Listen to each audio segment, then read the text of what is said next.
change the background color. Pink. That might be too bright. White. Never go wrong with red, but let's go with the color maybe that we don't have. Yellow. Not too bright. Green. Looks like blue. We'll go with like this little blue over here. Hey. Little blue background.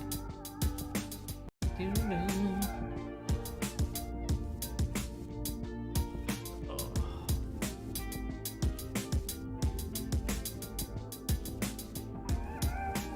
Sure, we'll hide everything else.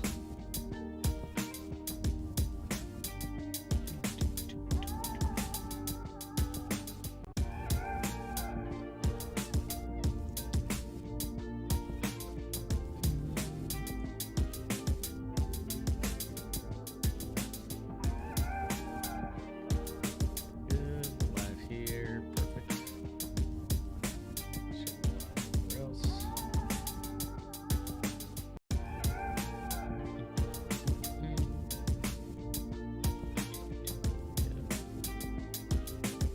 Live here, perfect.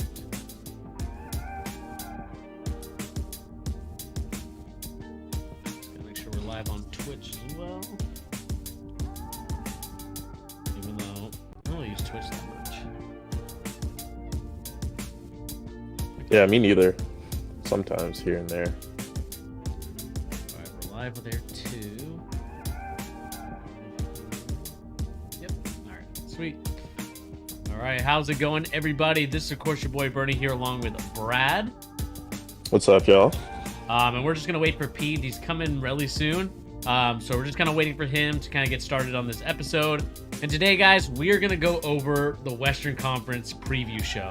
We've been hyping this up for months now. I'm excited to kind of get into it, talking about the rosters, talking about who we think on this team or these teams can really do for the whole season. Again, this is our preseason show, so again, there may be a lot of things that happen after this, but with the season starting next week, at least the preseason that is, it's an exciting time to get hyped up again, get ready for basketball season, because I think it's going to be a very interesting one with the way that the league has gone so far, with a lot of the rumors and things that have come out so far in the media.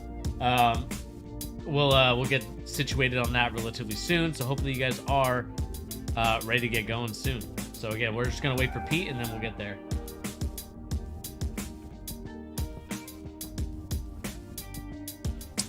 Bro, did you see Jeff Bezos wants to buy the Suns? What are the chances he moves them to Seattle? I don't think he's gonna move to Seattle. I think the expansion's gonna happen. Yeah. But, Yeah. Not Bezos. I don't even think Bezos knows how to run a organization. Seriously. Yeah. Just has a bunch of money though. Money talks. I don't know. What's up, Pete? Well, what's up, guys?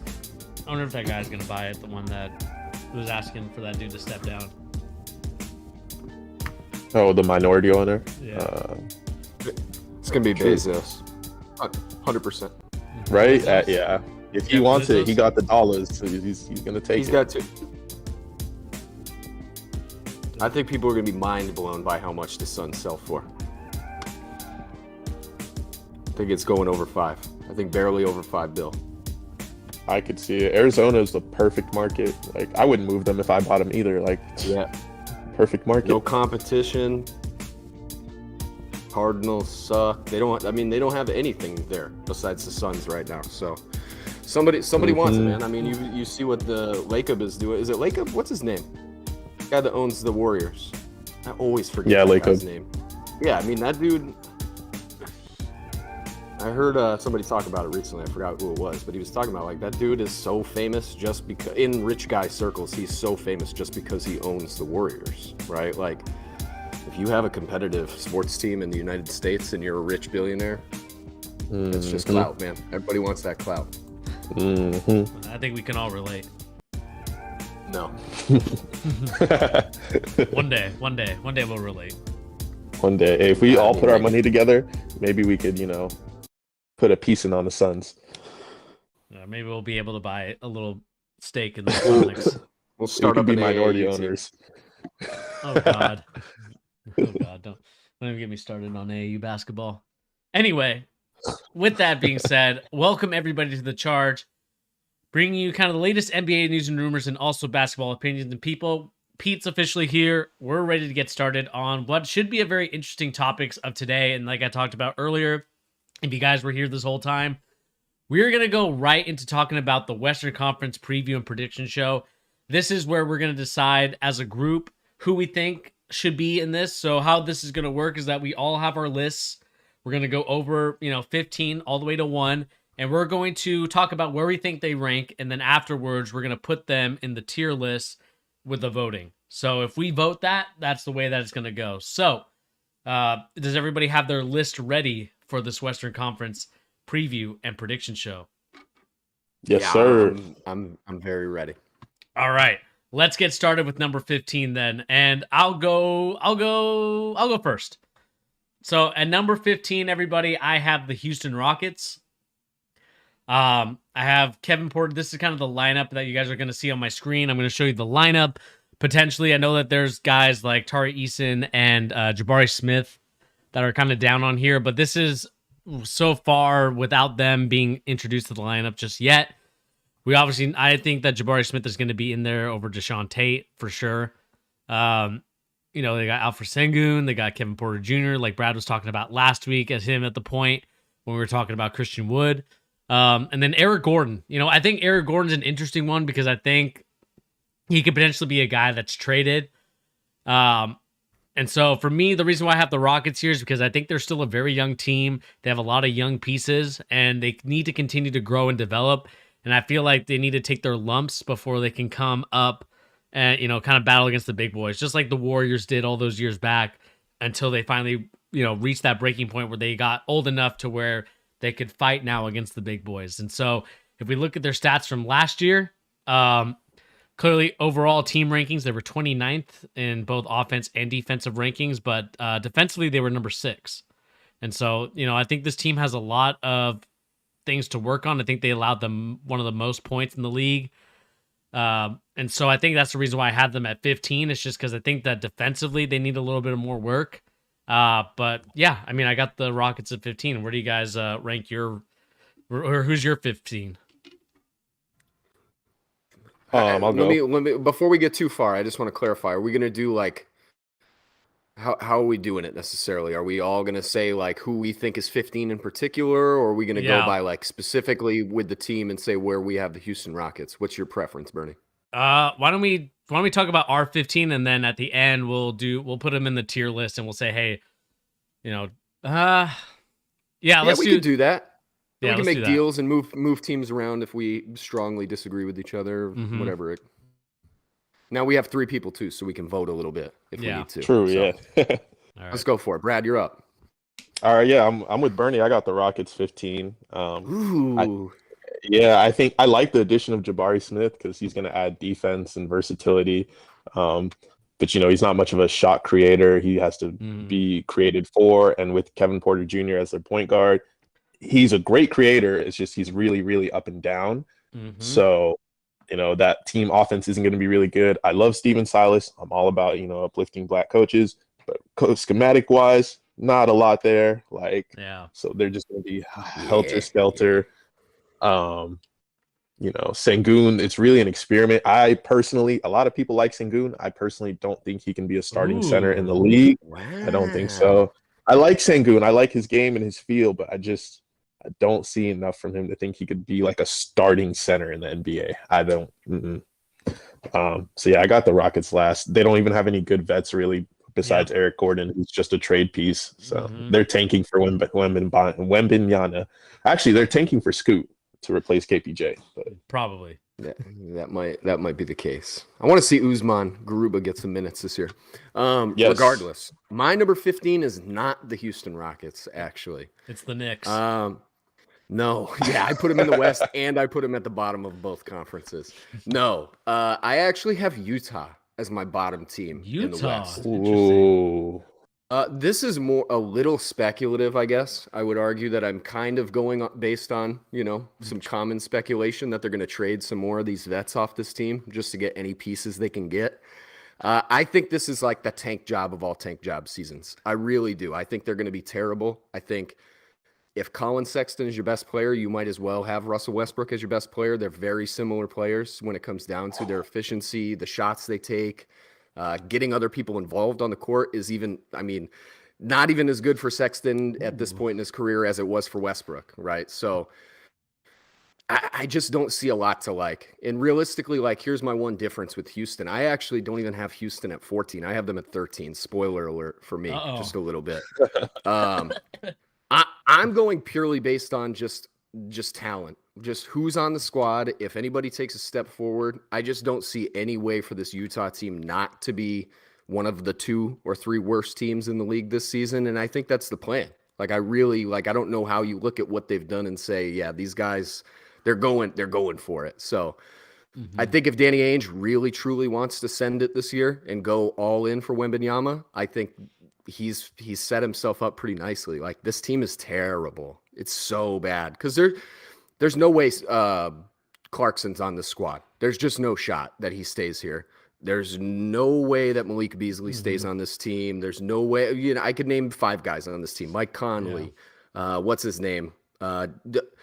What's his name? Did he just get traded already? He did to the Detroit Did Pistons. Bogdanovich? Yeah, yep. Bogdanovich got traded. I mean, they're awful. And this is their starting lineup as of right now, Utah. Mike Conley, which I think we all agree he will not be there in a few weeks' time.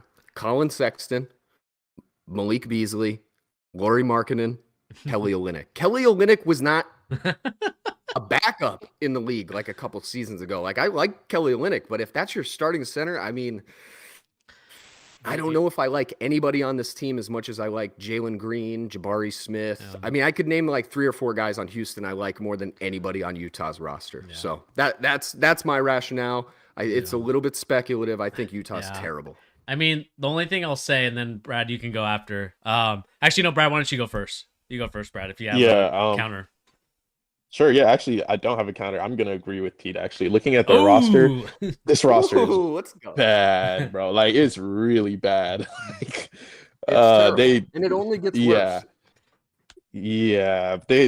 Walker Kessler might be their starting center, or is it going to be Cody Zeller or Udoka as a, like, this is really bad. Saban Lee's going to get minutes. The Mormon crew? I forgot they have. Yeah, man. Oh my god. The trio of Mormons. Yeah. Trio of Cody Zeller, Lauri Markkanen, and Kelly Olynyk. Oh my god. This team would have been European Mormon. This team would have been fire in the 40s.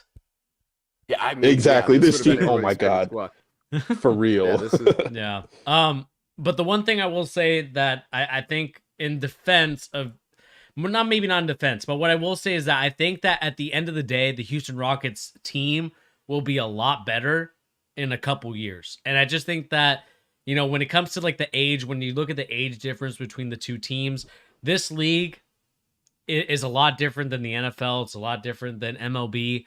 MLB, I'm not so sure about. I haven't really figured out their age difference, but for the NBA, you have to be kind of on the older side of it because they're a lot stronger, they're a lot faster, and I think for the Houston Rockets, they're still babies in my view, and you need to let guys like Jalen Green grow up a little bit more, let guys like KJ Martin grow up a little bit more, Tari Eason, who I think is going to be a very excellent piece for them, and I'm excited to see his growth and progression. But I think that's where, for me, the reason why I have Houston so low, it's not because I don't think that they could ever be good.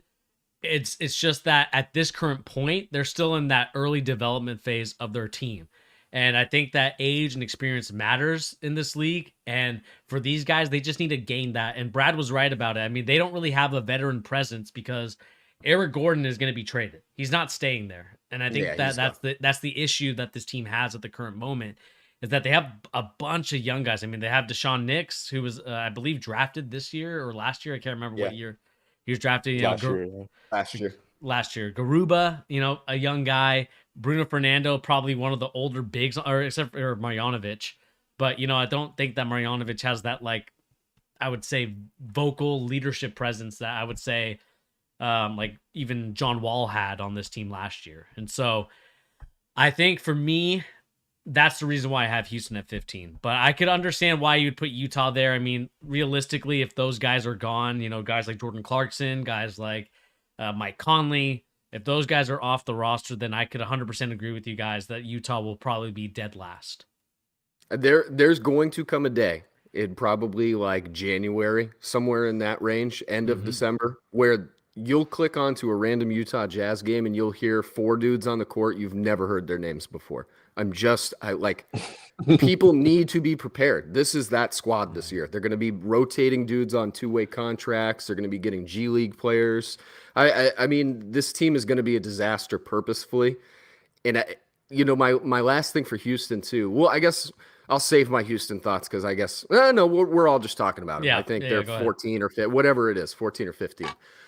I think at the end of the day, Houston is not necessarily playing to be a nightmare. Like, they're not playing to be the worst team in the league at this point. They really, truly, it's about that time where Silas is going to need to see a little growth from his guys. He's going to need to see something. I mean, more so not from his guys. I think the team and the clubhouse themselves is going to have to see some growth from Silas as a coach and the team in return, right? Like, you can be terrible for a few years. We saw Brett Brown get the craziest leash of all time in Philly during the process, but like most teams don't want to have a coach with like a 0.2 win percent in their first 3 years. Like, they just don't want to see that, even if it's purposeful and even if that's what the goal is for the first couple of years. You have to turn it around at some point, and I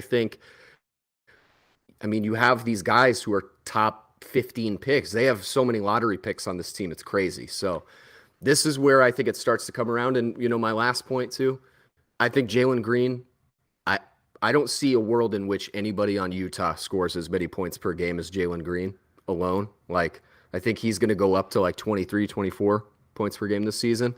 And maybe you think Colin Sexton can do that. Maybe you don't. I just think even if Sexton does get up to that range, those efficiency numbers are going to be just hideous seeing Sexton do it. I'm not a big Sexton person. I think that's kind of why they wanted him in that trade, Utah. Like, I think he's kind of like the young, maybe correctable Westbrook. I know I keep using that comparison, but I could see that being a legitimate reason they went to go get Colin Sexton. Like, his usage is so high and it doesn't really lead to winning. I think that's a galaxy brain type moment for Danny Ainge personally. Okay. So then are you guys in agreement then that you both have Utah Jazz at 15? I personally think they're the worst team in the league. Okay. So I would have them 15. Yeah. Okay. So I'll put them there. Rockets. Where do you guys have the Rockets? Let's do 14. You guys both had them at 15 originally. I have them at 13 on my list, but I think 14 is perfectly fair. I think them and my 14th team are like pretty interchangeable. And who is your 14th team? Is it? I have OKC as number 14. Ooh. Okay. Another semi-speculative, Bernie. I know you absolutely despise my OKC takes as of late.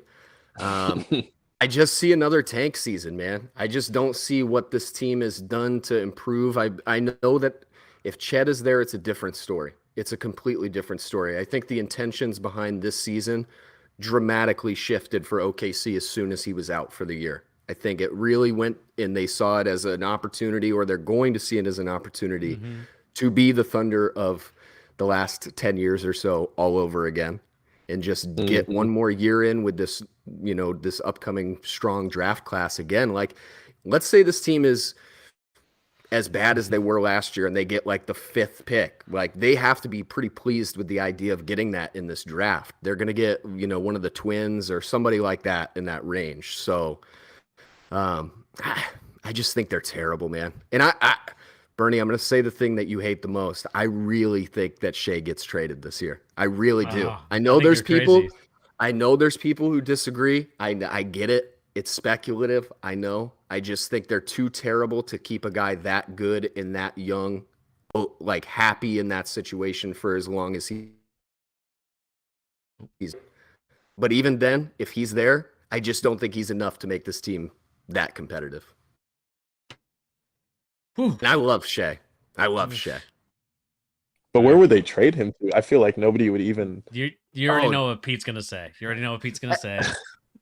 Hey, that's the dream. The dream is the Knicks. But regardless, I'm telling you right now, if there are teams giving 3 firsts for DeJounte Murray, if there's teams giving 3 firsts and 2 pick swaps for Donovan Mitchell, there's a team that will convince themselves to give that much for Shea.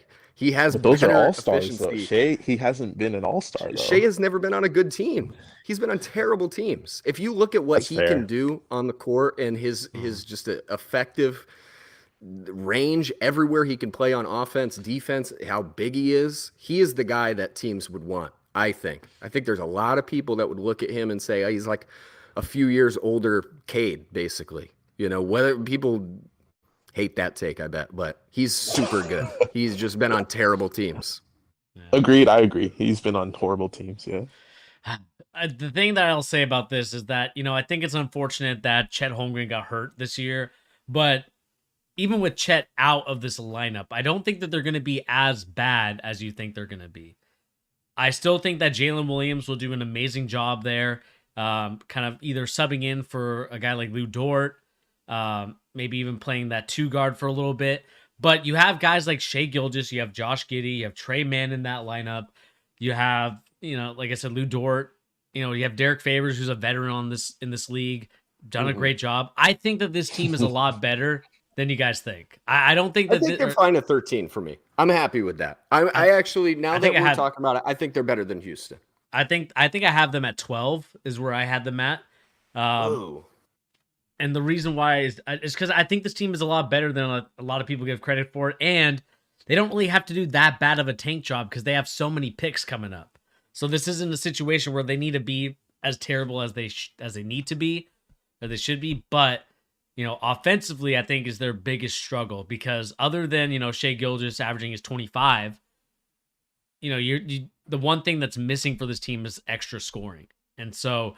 You know, who's going to be that extra scorer for them? You know, Josh Giddey is not really that guy to score, you know, as many points as he does. You know, he's more of like a, you know, 15, I would say, points per game type of player. Not going to go crazy on that.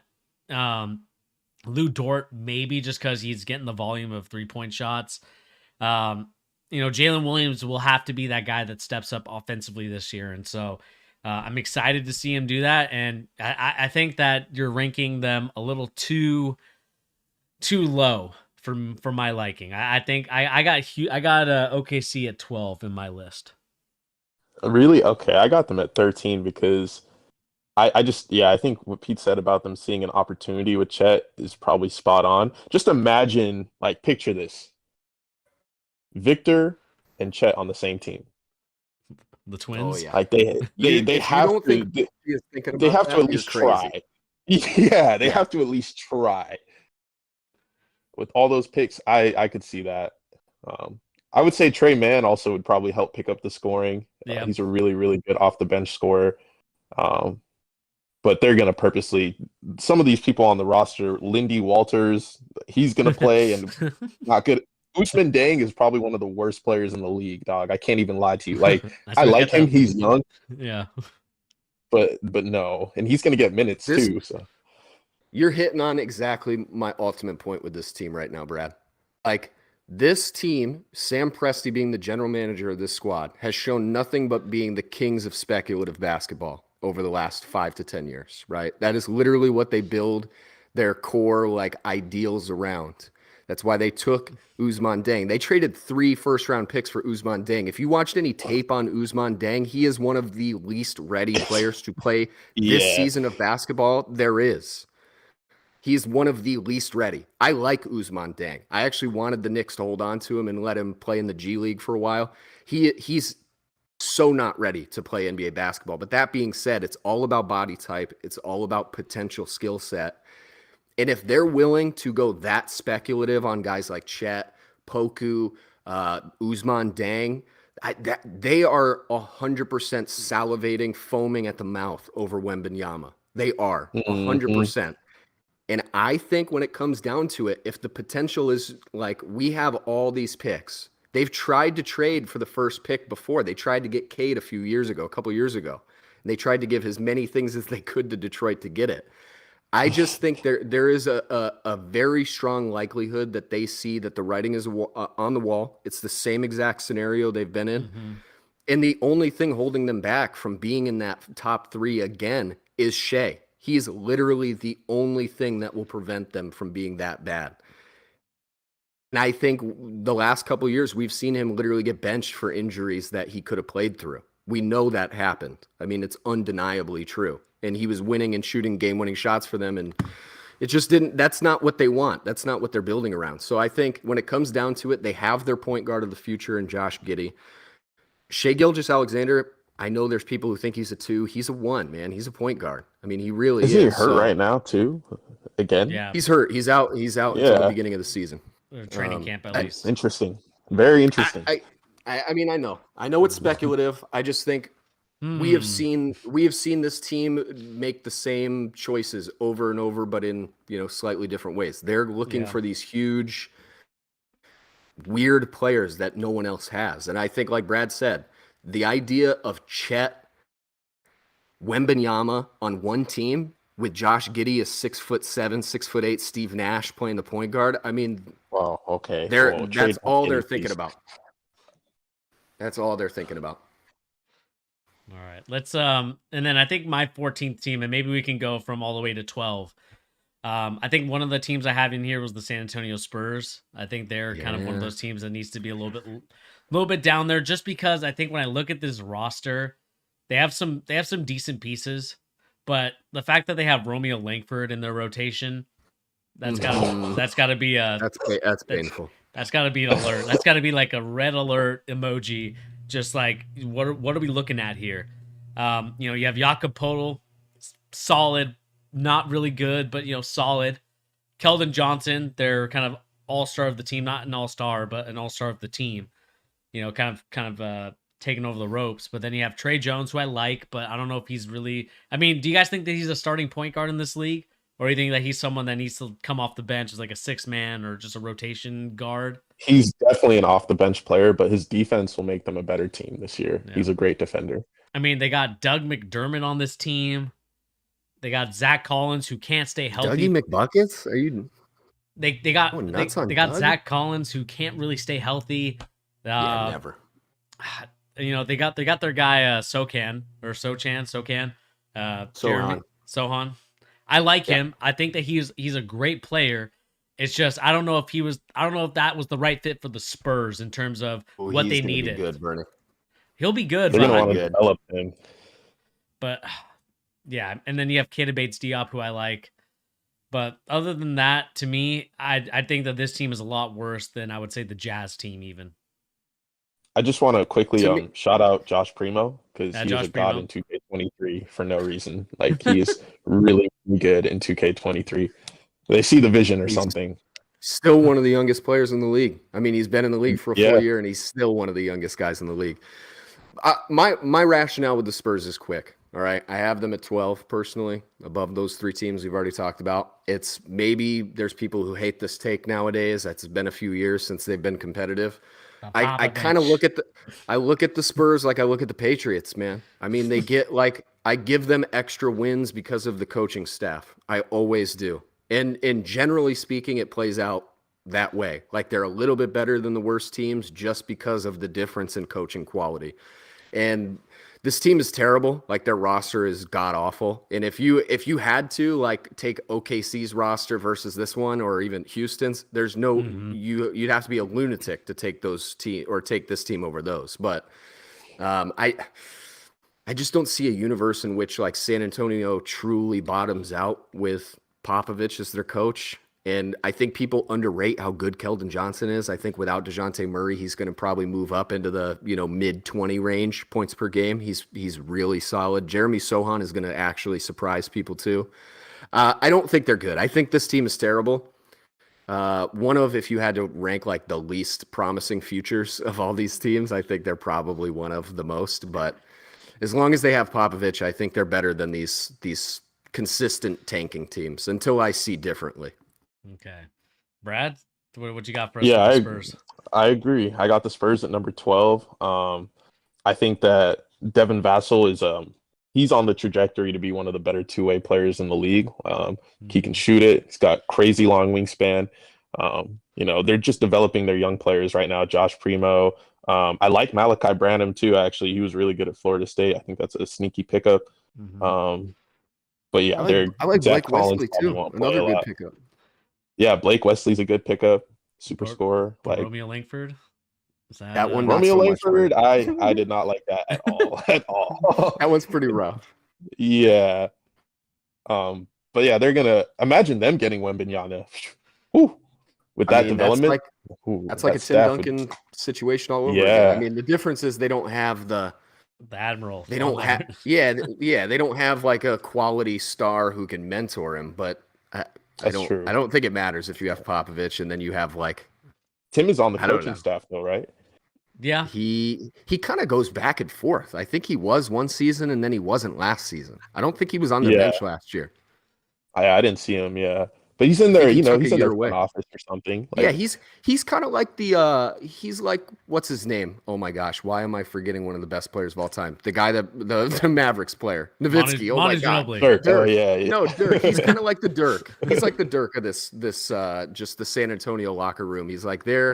And I think I don't know, Bernie. I mean, they might honestly be the worst team because you do have to think, like, if they're looking at Wembanyama, which every team in the league is, especially these bad teams, maybe this is like the Tim Duncan. We're just going to be absolutely god-awful for this guy, and he can change everything. So you might be right. I've never seen Popovich truly go for it in, like, the full tankiest of tank ways. So we'll see, man. We'll see. I'm excited. Josh Primo, I'm legitimately excited to see Josh Primo this season just because I think he's one of the more fascinating, like, positional players in the league as far as why they drafted him. They took a huge reach when they drafted him last season.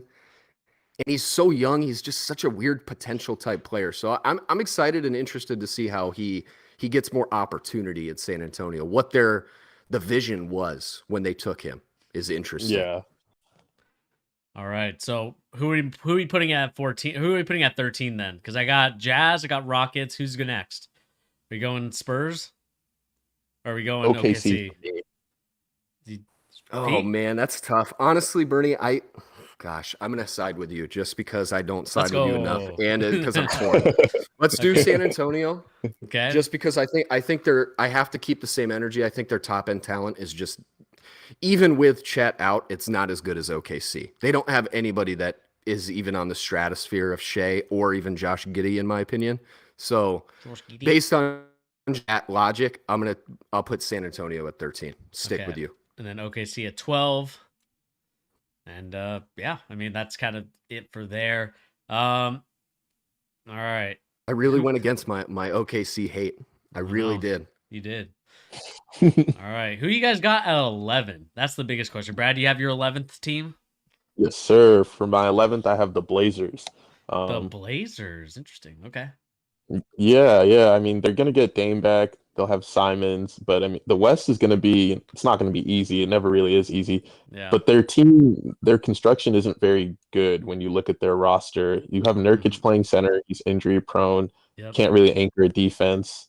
They added Jeremy Grant and GP2 to help with that. But overall, the team defense it's not there. You know, the people that are going to be playing a lot aren't defenders. Dame and Simons. Josh Hart is good, but they're going to give him spot minutes. They'll rotate him and GP2. So it's going to be weird to see how they're constructed as a team and how they play. I don't like their roster. Yeah. I mean, Pete, do you want to go ahead?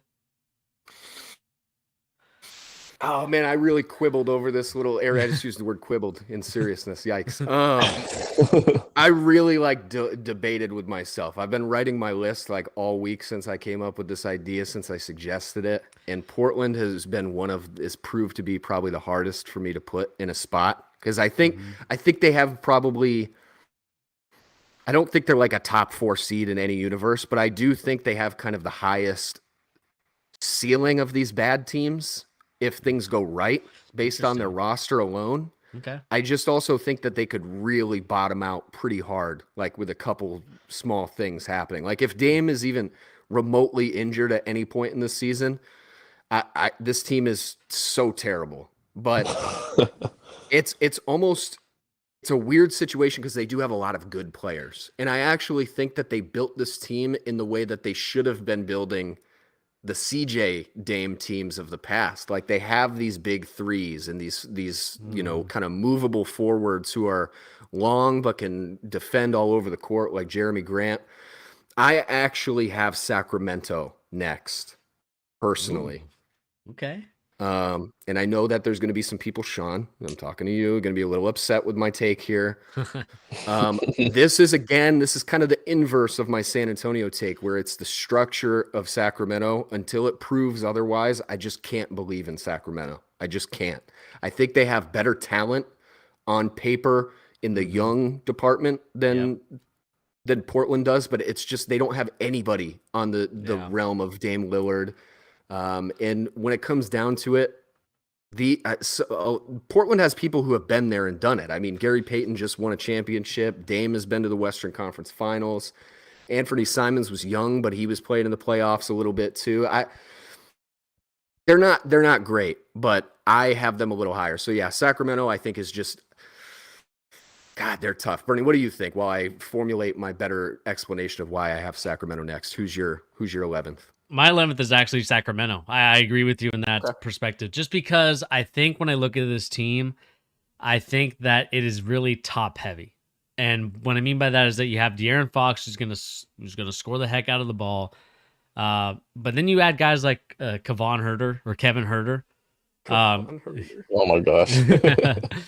You also had like Harrison Barnes, Metu, who I really like. I was a huge fan of his. You have Rashawn Holmes. But the problem with this team that I'm struggling to and they have Keegan Murray as well, who again, I really like out of the draft. I think he's going to do an amazing job there. The problem I have with the Kings for me is that I feel like this team is weirdly constructed in a way where I feel like none of their guys fit a timeline of what they want to do. And then there we go. Shots up if you take a sip if you hear timeline again in this thing. But I look at guys like De'Aaron Fox. It would have made more sense to me if they would have traded De'Aaron Fox, kept Tyrese Halliburton. I will still be on that train because I'm so mad at the Kings for giving up on him. But it would make more sense timeline-wise if they would have brought in Tyrese Halliburton and have this team play with the way that they did with Sabonis. Instead, it's De'Aaron Fox. Again, nice player, but I'm more on the Tyrese Halliburton train. Harrison Barnes, I think, again, a great player, but I think he looks like a guy that should be on a championship contender as an extra piece to help somebody win a championship. And so I kind of am a little iffy on him. Rashawn Holmes, same thing. I think that he should also be on a team where he is a role player that's playing for a contender rather than this team where I feel like he's going to get overshadowed and now is going to be a bench player because of the fact that you have Sabonis. You have Metu in there. Again, Metu, you could maybe move Sabonis to the power forward, Holmes to the center, but, do they fit together?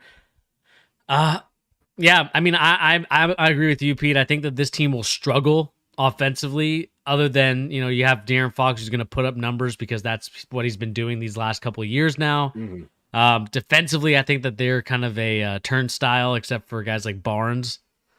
And even Sabonis is a turnstile, can be as well. So, yeah, I think that defensively, I think this team is going to struggle, and I think offensively, I don't know where they're going to get their offense from. And then again, they have Davion Mitchell, great player, but is he going to get the start? Is he going to be in the rotation finally, or is he going to just be a guy that comes off the bench when De'Aaron Fox, is tired or things like that? They also have Malik Monk as well. Didn't work. Actually, no, he was inconsistent for the Lakers. Honestly, he was like one of the better things the Lakers had going last season. He was, yeah. They should have played him more. Vogel just didn't. They should have kept him 100%. They couldn't afford him, but they should have tried everything they could to keep him. Yeah, I mean, Bernie, you're really hitting on my Sacramento stuff. Like I have a case to make for the Kings. Let's hear it. Let's hear your pushback first, and then I'll give my retort.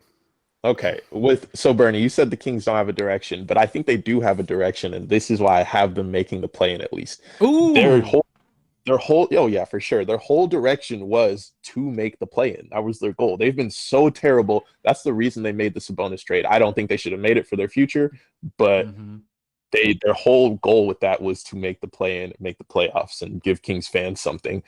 Kings fans will still end up being disappointed, but that's what their goal is. Looking at their roster, I think you're right. They'll be terrible at defense. Their only like plus defenders are Mitchell, who's great at his position, Herder, and Herder's decent. He's not, a turnstile, and Barnes, and then Rashawn Holmes here and there. He can block shots. But I think on offense, I think they'll actually be really good. If Darren Fox can, buy into playing team basketball, because usually he's just all about ISO and me. But if he can buy into being, into Mike Brown's system, whatever it is, Fox is a good scorer. Herder's a good scorer. Barnes is great. We always see him erupt at the beginning of the season. Malik Monk, great off the bench. Sabonis, he can be a facilitator for them. They can run actions through him just like the Pacers did. So I think their offense might actually be good. I think they could have the potential to be like a top 15 offense, and that's what would carry them into the play-in. Looking at their roster, their bench unit is markedly better than the Blazers. Like, it's not even close. The Blazers are relying on Nasir Little, who's coming off an injury and is like a third-year player. So their top that's end that was why I was so back and forth with these two teams. Like Portland and Sacramento, I could not have sat and switched the number next to their names more between these teams than I did with everything else. Like they have equally big problems, but in different directions. Like you're saying, the bench for Portland is pretty horrendous, and I would consider their starting lineup is definitely better than the Kings. But the bench is so much worse. The depth is just not there. My thing with the Kings, and this is why I ended up putting them at 11, I don't think they have enough shooting. I really don't. Like, Kevin Huerter is obviously a good shooter. That's why they got him. I like that signing. I thought it was fine, right? I've never been super crazy about Sabonis's shot selection personally. I think he takes a lot of like these he's just like a kind of an out of date player, which I know is why certain people feel a type of way about Sabonis and others will vehemently disagree about Sabonis. He's clearly a great player. It's just, I just never see the offensive versatility that it really takes to be like a top end player. And I think the best version of Sacramento, if they truly find it this season, is going to rely heavily on Keegan Murray. I think Keegan Murray is definitely, I said this way early in the off season, he is like the truest sleeper rookie of the year of all these guys, just because people don't really think of him. He's not flashy. He's not like the craziest athletic dunker that you've ever seen. He's not overly memorable, I guess is what I'm getting at. But the thing with Keegan Murray is he's going to be offensively just so solid. Rock solid. He can do everything you need him to. So the best version of this team is he's like up in the like 17, 18, 19 points per game, somewhere like that. Great efficiency. This is where I really just have a hard time with them is Darren Fox. He's my number one. Like, I've never really seen it with Darren Fox, but the choice they made to go with Halliburton or to go with Fox over Halliburton will always remain a major question mark to me, because it's like De'Aaron Fox is, I have all the same problems I have with him as I mentioned with Colin Sexton. I think it's just like the more points per game he scores, the less efficient it is, the less the team gets involved. It doesn't always lead to a lot of success when De'Aaron Fox is playing his best. Yeah. So that sounds a little counterintuitive, but that's, the eye test speaks otherwise. Like, people have always felt that way about De'Aaron Fox, and until he shows differently and he plays more of a point guard style of play, I'll agree with Bernie in the sense that I'm not sure what the direction is. I don't really get it with him and Herder as your 1 and 2 is just, that's a weird lineup, man. That's a weird lineup. There's not a lot of truly effective playmaking for this team. Yeah, I mean, the thing I'll say too is that, we talk about the Kings direction wise. They could have had a direction a couple years back when they had the number 2 pick, and we all know what they decided to do with that number 2 pick, right? Again, me and Pete have talked about it till the cows come home. That year, that was probably the number one thing we talked about the whole time. But kind of going back to the Kings and the Trailblazers, I think what it really comes down to for me, Brad, is De'Aaron Fox versus Damian Lillard. Who do I trust more? Who's the player that's going to uplift this team to at least the 10th That's seed. what it came down to for me. Which, again, I think that's play-in team, like the borderline play-in team. And I think Damian Lillard will do that. The question for him will be, can he stay healthy to do that? Because he had some injuries last year that kind of affected this team. And I think Simons has to take another step up as well. I think that this has to be a year where he kind of steps up into place, because the one issue last year that they had was defense. And if we look at their defensive ratings, they allowed the most points. They allowed the most assists, the third most rebounds, second most 3-point percent, or third most 3-point percentage, field goal percentage allowed. I mean, they were basically horrible on defense. And that just, and like you said, Brad, and the one thing I'll give you, your flowers for is that the defense for the Trailblazers, where is it? Because it is non-existent on this team. I'm just saying, like, look at that backup center. Oliver Sarr, Drew Eubanks. Hey, you don't be hating on my guy Eubanks. Come on. Hey, he saved me in fantasy last season. Eubanks isn't that bad. Yeah. I honestly, that dude, they were trying so hard to lose in the second half of last season. Like they were the team that I was describing Utah to be earlier. Like you could have clicked on any game in February, January of Portland and just been shocked at how many people you didn't know that were getting minutes. Yeah. And even if you're a hardcore fan, you're like, who is this guy? Who is Oliver Sarr? Who are we talking about here? Regardless, like Bernie said, I think it comes down to the simplest thing is the top end. Who do you trust to lead this team? Darren Fox, Damian Lillard. The top end, the difference is just so dramatic between those two guys. And, this is also speculative, but everything I've heard about Damian Lillard so far in the offseason is that he's back to where he was. This is he's back in his prime. He really was truly injured with that abdominal thing he had going on, and he's finally healthy. So until I see otherwise, I just got to go. Damian Lillard is a top 10 player in the league. And if you have a top 10 player, that's why I was describing earlier where I think Portland has a chance to be like, if things go really right for them, they could be like the 7th, 8th seed. They could be. I don't think that's going to happen, but they could be. I don't see any universe in which Sacramento gets themselves up to like 7 or 8. I really don't. So, yeah, I guess that's what it comes down to. I'm just going purely speculation. Best situation for these teams. I like Portland a little bit more. Yeah. Josh Hart too. I love that signing. I mean, I know they got him in the CJ trade, but I think Josh Hart is so underrated nowadays. People totally sleep on him as a backup guy. I don't know why. That depth chart you have up, Bernie. Yeah. I don't think that's what that lineup is going to look like. There's no way Anthony Simons comes off the bench on this team. Yeah. No. This is just like and I like Keon Johnson too. I mean, how do we? Dude, their bench isn't that bad. I mean, the more I look at it, it's not as good as Sacramento. It's terrible. It's horrific. Greg Brown, come on. I mean, Brad, how do you feel about Shaedon Sharp? That's my guy. I actually hate that pick, to be honest, because they took a guy level with me. He didn't play a whole year of basketball. Like his last film, they were the wrong team to take. Was in high school. Yes.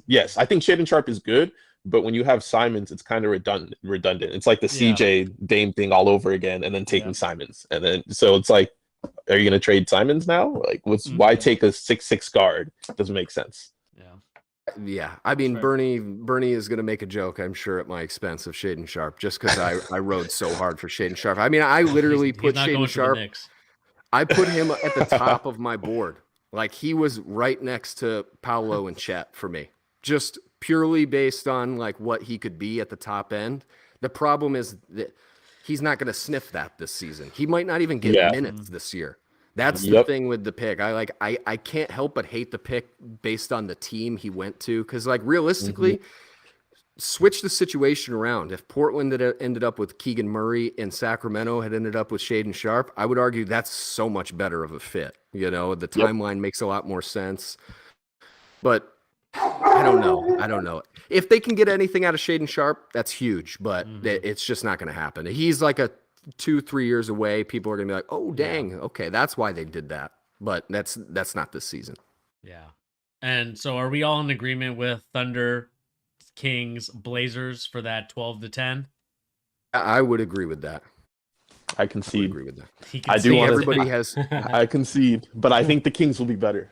Sean is going to be so upset when he goes back and sees this, and that I know. there's a little bit of joy that I can glean from that. So, All right.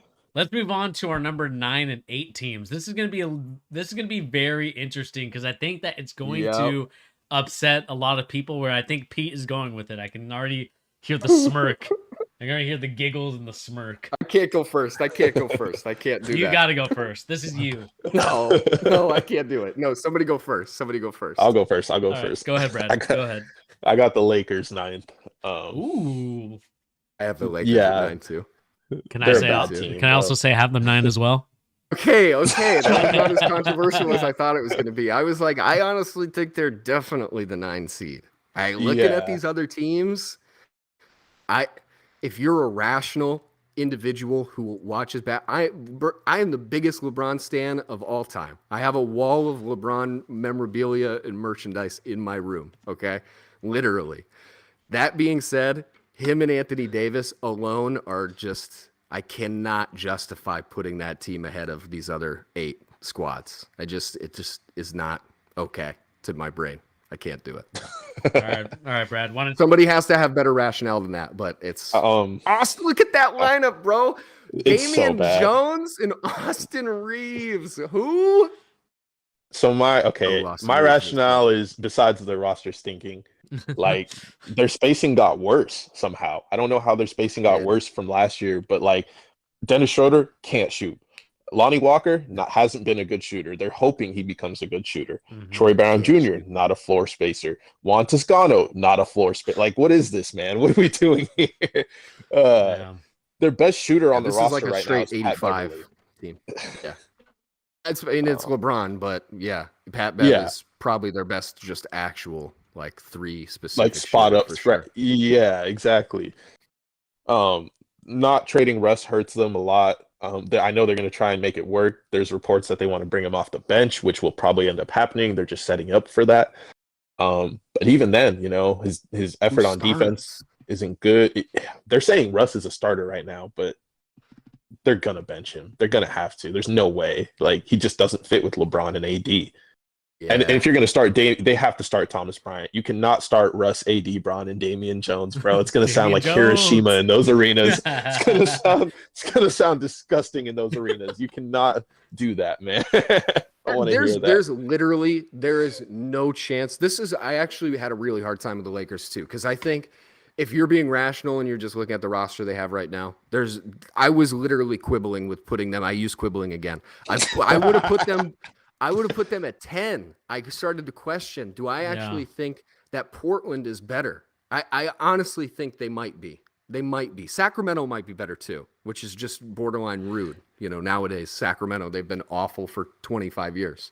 That being said, I had to keep going back and forth with like my speculative, like with Utah, I put them at 15 because I truly think they're going to make some moves happen. I don't see a universe in which the Lakers don't do something else. They cannot go into the opening day games with that roster of centers on their team. They just cannot do it. There's no way the Lakers fans will give them any slack for running out Wenyen, Gabriel, Thomas Bryant, and Damian Jones. I just don't see it. So I put them at 9 just because I still don't see a clear path for them to go and get somebody better. Mm-hmm. But I mean, when it comes down to it, this is a team that has to be okay in the city they're in. They can't get absolutely demolished by the Clippers in LA. They just can't let that happen. So I still see something happening where maybe it is that Miles Turner, Buddy Hield thing. I don't know. But I find it really hard to believe that they're going to run this roster into the season. I just don't think it's going to happen. I mean, I think the frustrating part about it is that, again, the Lakers are wasting another year of LeBron James's playing career with basically a very mediocre roster. Again, I had Anthony Davis as my MVP last year, kind of my prediction MVP. After the bubble title, it felt like they had the confidence. It felt like they were finally on the track to like ascend. and then Anthony Davis gets hurt again. And we looked at Anthony Davis playing history. He's had I don't think he's played a full 70 games since he was a Pelican, and that to me is a concern. And so as I looked at this roster, as I continue to monitor like what is going to go on, it does leave a little bit. It does leave us wondering really about guys like Damian Jones, guys like Thomas Bryant.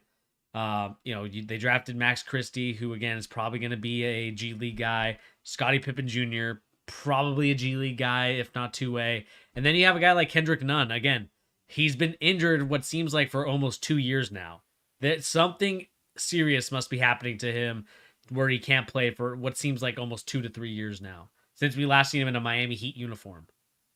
And so there's a concern there for me, for him, about what can he really bring? Because I know a lot of the crazy Laker fans that continue to say and continue to post news like, oh, Russell, he's getting traded. There's rumors and things like that, and just posting random stuff just so they can get hyped, they can get excited for basically another average season. And like you guys said, Russell Westbrook, I love the guy, but he is hard to play with. And that's the frustrating part, I would say, for the Lakers at the current moment. When it's hard to play with a guy like Russell Westbrook, and Brad is absolutely right with the spacing. Where are you getting it from? LeBron likes a certain style of play. None of the players, except maybe Anthony Davis, fit that style of play. There may be a couple more, maybe Patrick Beverley. Yeah. But it's not going to look pretty. And as much as I would love to say, a LeBron James led team can get them at least top 4, it's hard to say that when you have a roster that looks like this. Yeah, man, it's ugly. I mean, there's clearly a universe in which this team gets better just through making any moves, but it's almost too speculative. That was really what it boiled down to for me. It was like you have to really jump some mental hurdles to see this team get better than even teams that are kind of close to them, like New Orleans, for example. Like New Orleans, I'll just spoil it now. They're my number 8 team. Okay. I think they're so much better than the Lakers are. Like they have so much more depth. Even guys on the bench, like low minute guys for the Pelicans could get serious minutes for the Lakers. So that's something, man. They have a lot of work to do. If I'm a Lakers fan, this is like the worst season coming into it that I could even imagine. I'm sure they finally understand what it feels like to be a Knicks fan right now. The problem is they still have LeBron James, so I can't rule them out by any, circumstance. Like he's still on the team. But the one thing, and this is why the speculative nature of this, like you can't go the reverse. I don't believe there's any time this season that they can trade LeBron based on when he signed his extension, right? I think that was one of the things that happened where he can't even get traded at the January deadline now. So if that was available, I would question putting this team even lower because I would consider like they would move him, but that's not going to happen. I think they would if it was available. If it was available, I think he could get moved. But I think he made that contract decision so he could get the full choice on his own when it came down to it. So I don't know, man. This is the hardest team to talk about just because they do have LeBron and Anthony Davis, arguably 2 top 13 players in the league somewhere in there at this point. But, God, they're bad. They're so bad. Like, all their signings were just so awful. Like, Lonnie Walker is – the fact that they're paying him as much money as they did is just mind-bogglingly stupid. Like, he does not fit this team at all. I keep comparing guys to Russ. He's not that far off. Like just terrible shot selection, is everybody shooting Russ ugly threes. Dudes, these guards who just constant heat check guys who can't shoot threes and take deep threes all the time, they might as well be like the new incarnation of Russ. So Darren Fox is definitely Russ 2.0, like for sure. To me, Colin Sexton not so much. Darren Fox, yeah. Yeah, I agree. Pat, I mean, the only thing they did well this offseason was getting Pat Bev. I love that signing. I think he fits everything they need mentality-wise and just like the dog that he is on the court. Like they need that kind of guy. That's why like Kendrick Nunn, whatever you think about him, at least he would do something for this team with like his skill set. It's just there's literally no indication when he's even going to be close to playing at this point. So you can't even rule that in. Yeah, this team is so suspect, man. They have so many issues going into this season. I would say that they do have one hope, and that hope would be Darvin Ham. Looking at their roster, if he can actually construct, they're going to be horrific on offense with spacing, but they have a bunch of young guys. They can get up and down the floor. Damian Jones is an actual rim threat, unlike DeAndre Jordan. Lot of lob plays with him and AD. So I think their identity could be on the defensive end, and they could end up being, if they get really lucky and everything goes right, a top 10 defense.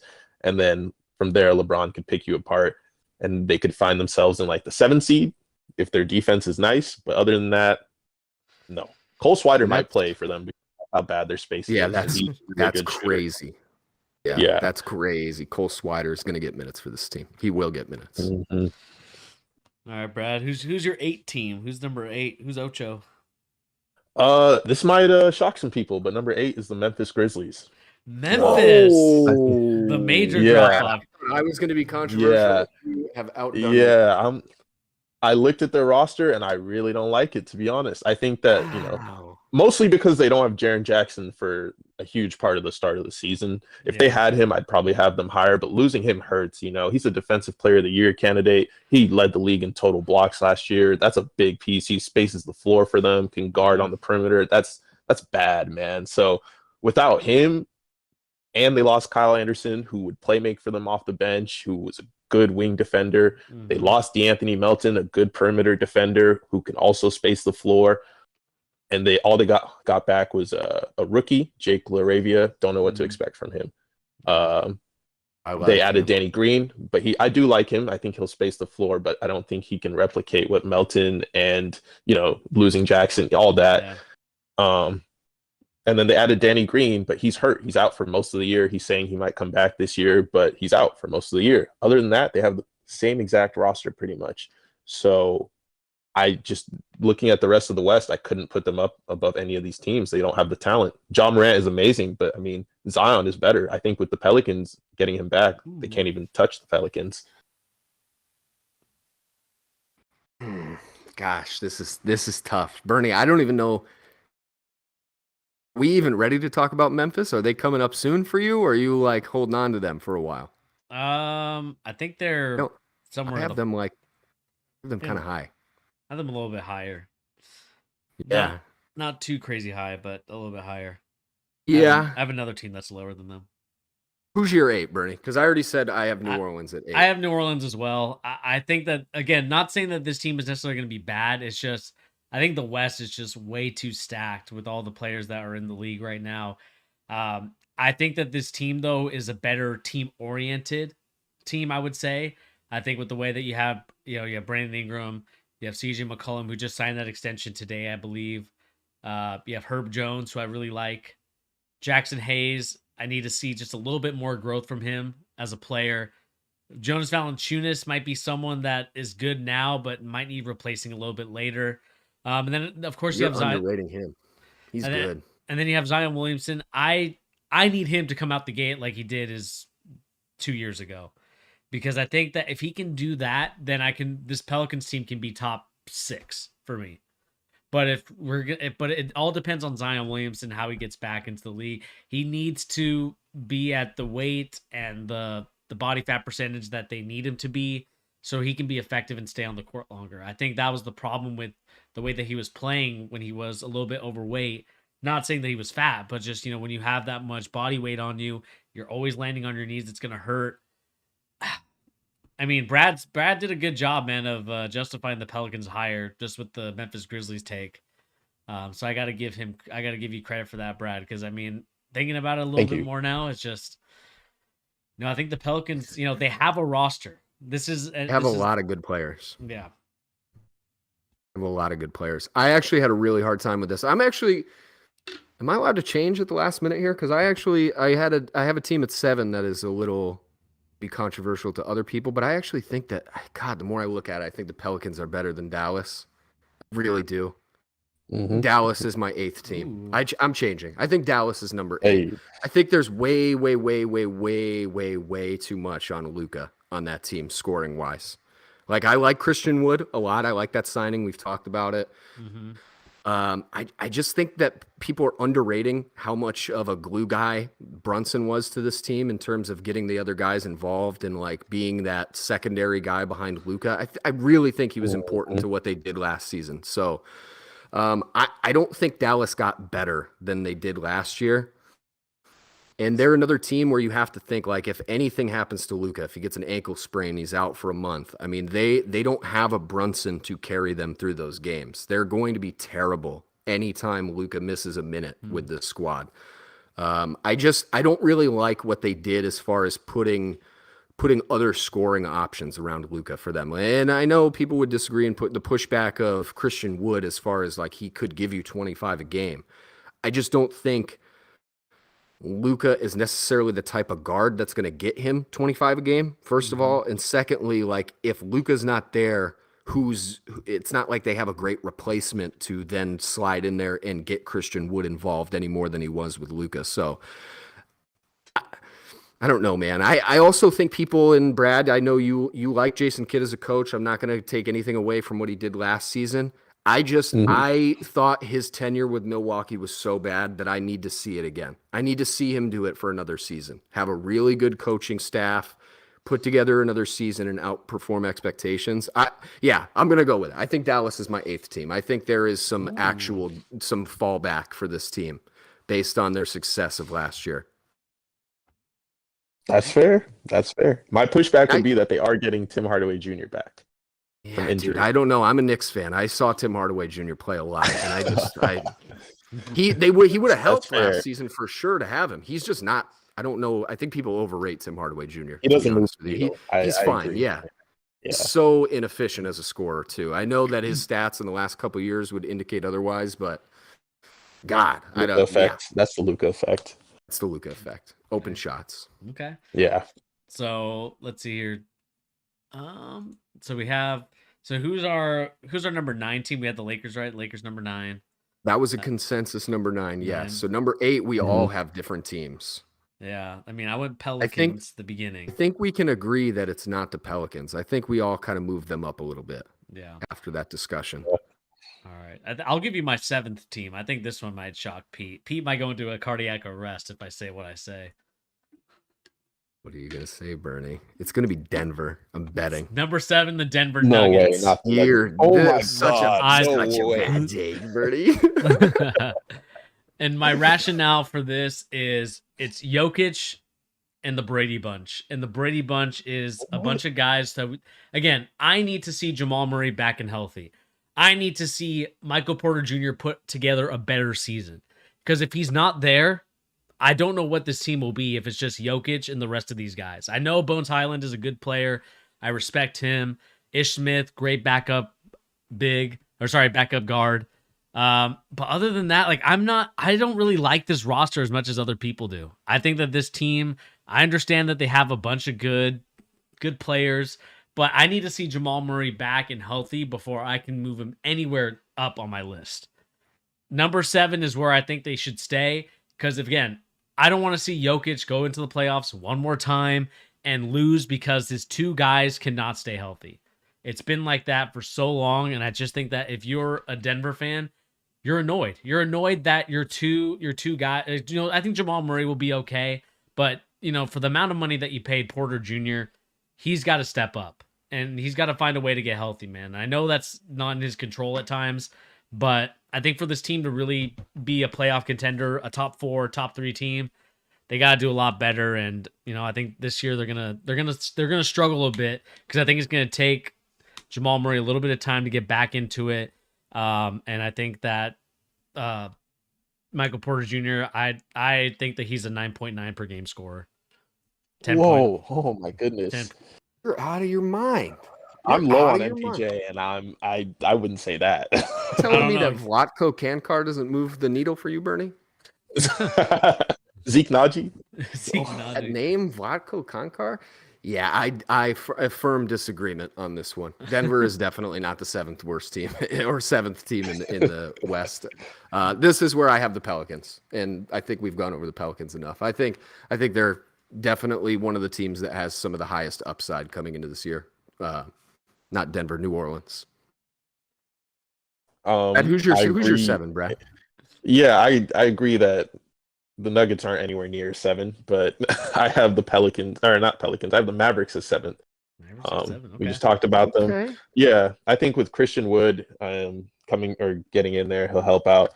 I think Spencer Dinwiddie getting healthier will help them. He's not Luka, but he can, keep them afloat with him and THJ and Christian Wood. Getting JaVale McGee is a big help to their interior defense too, which they didn't have it all last year.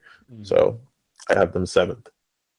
Yeah. I mean, it's not like for me, I'd have the Dallas Mavericks at 6. It's not like they're any better, but I just think that when you have your guard, it's kind of like your best player. And then we talked about Christian Wood kind of being added to the roster. I think it does bring to me the Dallas Mavericks a little bit higher, just because I think last year they were 4th, I think, from what I remember. And so, yeah.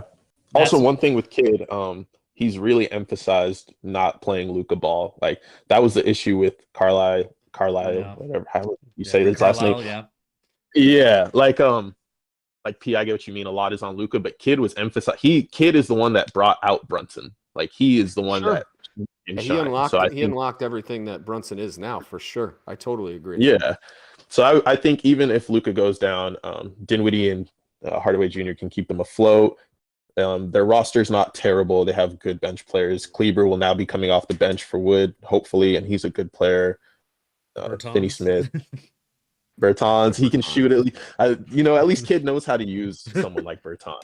He at least knows how to use him. Dwight Powell will now come off the bench, so I like that team. Thank God. Thank goodness, Dwight Powell coming off the bench. Yeah, JaVale McGee. I think JaVale McGee. I hope that he kind of goes up this roster on this website. For Real GM, they have him as the 4th guy. I think he could go up a little bit. Maybe move Kleber or Powell over to the power forward position. ESPN has JaVale McGee as the starting center for this team, by the way. Just there so we you go. know that. I guess with Christian Wood is the power forward. Okay. Yeah. No, well, they actually this is wrong too because it has Christian Wood coming off the bench as their 6th man. It has Dorian Finney-Smith starting at the 4, which makes sense. Their best lineup they can do is for defense. Finney-Smith is 4, and then ideally Christian Wood is the 5, probably. I mean, he's not really a defensive center in any way, shape, or form, but they could swap him out with JaVale and have more defense. I don't know, man. I just really hate this team's guard depth behind Luka. Like Luka makes up a lot of it. He's not that bad. Dinwiddie shined in the playoffs, honestly, last year. They don't win that game 7 without him. I think Dinwiddie's I'm not even saying Dinwiddie's bad. I think Dinwiddie is solid. I just think if he's literally like your starting 2 guard or whatever he is, if he's their 1 or 2, whatever, if he's starting on your team and he's arguably your 3rd best player, I just don't see how that puts you in the top 6 of either conference. I think you're underrating. I think he's good, man. I think Dinwiddie's good. Not saying that he's anything special, but he's a good player, man. I think he's going to surprise a lot of people. Let me just put this in perspective for you, Bernie. This is how I'm looking at it. I don't think Spencer Dinwiddie is bad. I just think I think he's their 3rd best player. I think he's fine. I think if you compare other 3rd best players on competitive championship aspiration teams, he's probably the worst 3rd best player on any of those teams. Like even just compare, and I know this is a little unfair. We're not in the East, but think of like Milwaukee. I mean, that's Drew. You're comparing Drew Holiday to Spencer Dinwiddie. There's so much of a difference between those guys. So I know that's not a fair comparison. I'm just saying if you're a team with championship aspirations, that's your 3rd guy. I don't think that's enough. He's good. I'm not saying he's bad. I agree with that. I agree. I definitely agree with that. I don't think the Mavericks are real contenders, but the Bucks are, but I don't think the Mavericks are real contenders. So I agree with that. Not a good 3rd option. Okay. So what's our let's consensus? Go back to the list. Yeah, let's iron out these spots. Okay, so Pelicans 7, I think that's what we agreed on. So we'll put them there. But who's the 8th team? That's tough because I put Dallas at 8. I don't know if you guys would agree with that. I put Memphis there. Oh wow. I don't think we can do. I don't think we can do Memphis at 8. I think Bernie and I have them too high to put them at 8. Try and meet in the middle on that. It's got to be the Denver Nuggets, right? 8. Get No, out of here. definitely not. Are you guys going Mavericks? Mavericks at 8? I think if anything, I guess, yeah. I would put Dallas at 8 and New Orleans at 7. But I think if we're going based on consensus voting, I think it's really the other way around. I think Dallas is probably the 7 and New Orleans is the 8. But I might be wrong. I guess none of us had New Orleans at 8, though. No, yeah, I'm high on New Orleans. Spoiler, they're my 6. Okay, let's get Denver out of there. Let's do Dallas. Let's do Dallas at 8, New Orleans at 7, and move on from there. I think that's fair to me. That's good. Yeah. Okay, so who's your sixth best team then, and Brad? Okay, I'll go first here because this is my This is where I start to get really controversial. All right. Oh gosh. Oh boy. I have Phoenix at number 6. Whew. That's spicy. I have Phoenix at number 6. I think I've seen a lot of places still have them penciled in the top 2 seeds in the West, top 3 somewhere. I just don't think you could point to many teams having as productive regular season as Phoenix did last year. On paper, they were like a top 15 regular season team of all time last season. Okay. To go out as bad as they did in the playoffs against Dallas, get absolutely walloped by 50 plus points in that game 7 by Luka, basically on his own. Embarrassing. I don't think that sets you up for success, but I also think the Suns have had just such a messy offseason. And I'm a chemistry off-season body language reader, right? And I don't think, even with the good Sarver news that he is selling the team now, right? I just don't think that's enough. I don't think the process is going to get cleared out of the way quick enough for it not to be such a huge distraction for this team. I've made clear my thoughts on Devin Booker. I'm not a huge Devin Booker person. I think he's clearly mega talented, no debate. He's one of the better players in the league. I just still have not seen the leadership aspect of if Chris Paul doesn't have it, is Devin Booker really, does he have that in him to take it over and really, become the alpha of the team and change the mentality of the team when Chris Paul doesn't have it? If Chris Paul doesn't have it for this team, they're terrible. I mean, most of the time, we saw what happened with the Mavs. It just, that was what happened. Chris Paul was hurt again in the playoffs. And Chris Paul is not LeBron James, man. He is almost 40 years old. He's 6'1". I love CP3, but there is going to come a time where there's a significant drop off. And I think at times last season you saw it. And I just don't think they got better. I just don't. And I think the whole DeAndre Ayton situation, there's no way there's not some lingering resentment on some side, unless it was completely explicitly tied to Robert Sarver, which I don't think it is, because there was the whole situation in the playoffs with Ayton and Monty Williams. So I just see some backpedaling. I think they missed their window. I think the window was 2 years ago. I think they really blew that finals. That was the year they should have won. And then last year they just had enough juice to really push through the regular season and dominate people. But I think that was, I don't see it. I don't see it with them. That's so spicy. I don't know. Bernie, you want to go next or? If you want to go next, it's all you, man. I already said my 6. It's the Pelicans. Same thing. Zion healthy. They have a great coach, Herb Jones, Trey Murphy. I like Trey Murphy a lot. I think he'll get minutes and play. Dyson Daniels, he'll also be a good wing impact defender and playmaker. I'm high on them. Jonas Valanciunas, great post-up player. When their offense isn't going well through Zion or whatever, you can dump it into him and he creates offense. So CJ McCollum and Ingram, I love that pairing. I'm really, really high on them. I actually have them as a dark horse contender. If things go right all the way, they could win it all. Okay. I agree. I think New Orleans has a better chance than Phoenix does, even though I put them a little bit higher. We saw it in the playoffs in the first round last year. New Orleans gave Phoenix everything they had, and they didn't have their best player. So I don't know, man. I guess I am maybe the number one Devin Booker hater in the Charge universe. I really am not very high I'm with on you. him. He doesn't do much besides score. That's it. He's not a top 8 player in the league. I refuse to feel like he's in the top. I don't even think he's in the top 12, really. I would put him somewhere He's in like, not. I think, what did we put him at, Bernie? What did I have him at? I think I put him at 13 Yeah, he's somewhere on in our the little list. 15 to 13, I think, for me. To me, Bernie, you this is saw the my year. Instagram Yeah. poll. He's not better than Jaylen Brown. I'd take Jaylen Brown over Devin Booker personally. That is super spicy, and I think we would be in like the 20% that would take Jaylen Brown on like a mass vote if ESPN put that poll out. I just think Absolutely, like the totality of what Jaylen Brown can do is better than Devin Booker to me. Yeah. I mean, I don't disagree with you, Pete. I think when I look at this, I kind of flipped him around at this point, but when it comes to Chris Paul, I think that he still has like one more good season left in him before maybe it kind of digresses a little bit. I think I'm with you, especially on Devin Booker. I mean, I need to see a lot more from him. We all know that he can score. We all know that he's in love with Kobe Bryant in terms of like the player that he wants to emulate. But in order to be Kobe Bryant, you have to do a lot more. And I just don't think that Devin Booker does enough in that sense. Jay Crowder has his issues with the front office and with the team. We don't even know if he's going to be at training camp now. Obviously, the Sarver news is a big thing that's affecting a lot of the players. You nailed it right on the head with the DeAndre Ayton, Monty Williams situation. Those two guys seem to get into it, and they didn't really discuss what happened afterwards. And I agree with you, man. I think the Luka special really kind of dismantled it dismantled this Suns team. I think that they need to figure out a way to get back to being the Suns that were in the finals a couple years back.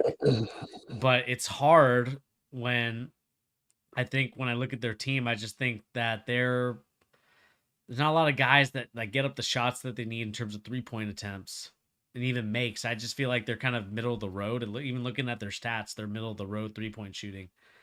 Yeah, I mean, it's hard for me to justify the Suns anywhere higher than like. I think I had them at 4. I had them at 4 on my list, but even then, it's kind of it's tough. Brad, I'm sure. Do you have them higher? Yeah, I have them higher. Top one. I think other teams got better. We'll get not top one, but yeah. Oh man! All right, let's move. Let's do what we did with the last one because I think we were all so divided on that spot. Let's move. What's everybody's 5? You want to go first, Brad? I have. Yeah. I'll, for my 5, I have the Clippers. Yep. Yeah, they're getting Kawhi back. That's a huge boost. A healthy PG. He struggled with that elbow injury all last season. They added John Wall, who I really like, as long as he's coming off the bench, because I think if you start him, you're going to have spacing issues. Yeah. I think Reggie Jackson also earned that starting spot with how he played against Utah in the playoffs a couple years ago and carried them in the regular season last year. The additions of Rocco and Norman Powell are huge. Ty Lue is one of the best coaches in the league, top 3. His schemes are insane. His plays are nuts. Like, he is an amazing coach. He knows just who to get the ball to in the right moments. Rotations are perfect. They're going to be a good team. The only reason I have them 5 is because we know Kawhi and PG are going to miss a bunch of games. Yeah, I mean, I 100% agree with you, Brad. I mean, when I looked at it, I think both PG and Kawhi have missed more games combined than Anthony Davis has missed for the Lakers. And when that's that case, I can't put you anywhere higher than 5 when I know that your 2 best players are not going to be there consistently. And that's the thing that sucks. I think Kawhi Leonard just got cleared for 5-on-5 a couple days ago, if not a week ago. And the fact that we're continuously waiting on him to to carry this team again and things like that, I can't rely on those 2 guys to stay healthy. And when I can't rely on those 2 guys to stay healthy, not only throughout the whole NBA season, but now the playoffs, if you look at this team without those guys, now you have, Reggie Jackson, Norman Powell, Batum, Marcus Morris, and Zubac. I mean, that's not anywhere near a top 4 team, not even a top 5 team. And so when that's there, and when they don't have those guys there, I think it does lend its hand to the Clippers falling in line. And again, I was kind of back and forth on Tyronn Lue. I think Tyronn Lue is a good coach, but I don't think a great coach can overcome a really mid roster. And when you have a really mid roster, it's hard to win games. I mean, defensively, you can do some things to kind of manipulate it, but it's hard, man. I don't necessarily. I have Denver at 5. I have Clippers higher than Denver, personally. The rationale that you gave earlier with Denver, Bernie, I think is fair. I think they're better than where you had them, but I do think I need to see a little of Jamal Murray first. I need to see Michael Porter Jr. healthy, getting that stroke back, getting his threes, start making some shots actually. But last year was just such a poor example of what Denver actually is. I find it really hard to put Denver anywhere below 4 or 5 range just because of Jokic. I know that you, Bernie, you have him very highly ranked, but I still feel like you have so much. You're a Jokic hater deep down. No, I think that's cap, but we'll. It's a little cap. It's a little cap. The reason why I rank Jokic so highly is not only because of all the things he does on the court. Everybody knows why Jokic is so good. He's back-to-back MVP for a reason, right? The difference and the one thing that never gets talked about, I feel like, on a mainstream level about Jokic, and it's the reason this team is so consistently solid, he's always healthy. He's always healthy because of the way he moves and his plodding style of basketball. He's never going to get up and roll an ankle when he comes down off a huge dunk. None of that is going to happen. So to me, there's not many players you can pencil in for a guaranteed 60, 65 games every season that are as good as Jokic. But Jokic is one of to me, he's probably the number one guy you would say is consistently healthy in that top tier of players other than maybe Giannis so far. And I think that raises your basement a lot. You're not going to have any games without a top 5 player in the league on your team probably. So I have them at 5. And I put the Clippers at 4 myself. Not too far. So not that far off. So I think we could probably agree to put the Clippers at 5. Yeah, I think so too. Or actually, should we put the Clippers at 6 and Denver at 5? Ooh. It's tough, man. It's based on where we all voted them in is not easy. So can we go back to the list real quick, Bernie, and look at what our rankings are so far? Yeah, so we have Jazz, Rockets, Spurs, Thunder, Kings, Blazers, Lakers, Mavericks, Pelicans. So we're going Denver? I think it's probably Denver. I think Denver next. Yeah, Denver at 6.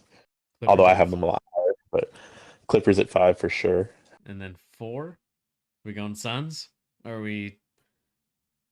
Suns were my fourth team. Dude, that's tough. I don't think the Suns could beat the Clippers, man. I really don't. I don't think so either, but I think for purposes in the regular season seeding, they're a well-oiled machine. Yeah. Relatively healthy most of the time. You're not wrong. That's probably fair. Yeah. All right, should we move on to the next team, number 3, top 3? We can. I will say, before we get too far away from the Clippers, I would say of all the teams we've mentioned so far, I think they have the best chance of winning the championship out of all the teams we've talked about so far. I agree. Okay. All right, number 3, Pete. Start us off. Oh boy, this is really hard. But like Brad said, we're going based on regular season projections, seeding. I have number 3 as Memphis. Personally, Memphis. I have a couple other teams ahead of them, regular season seeding wise. Another one, this is my word of the day. Another one I quibbled with was Memphis, and the team I have at 2. One thing from Memphis I love is the continuity. They're bringing back pretty much the same roster, barring a couple draft picks. They should only get better. They really should. I think Desmond Bane is a guy that's going to have one of the biggest leaps of anybody from this offseason to next season. He's going to be much better. The problem with this team, and the reason why I put them at 3 is the injuries with this team. We know they're going to be missing Jaren Jackson Jr. for a little bit of the season again. The way that Ja Morant plays, I just can't help but think you have to pencil in at least a month of injuries for him. I think that's it. Until I see otherwise, I just think he gets injured the way he plays, Luckily, thankfully, knock on wood, it's never been anything too serious so far in his career. Hopefully it stays that way. But he's just so explosive, and he just gets in these lanes with these gigantic dudes, and he's so much smaller that he's going to get hurt. It's just a matter of time.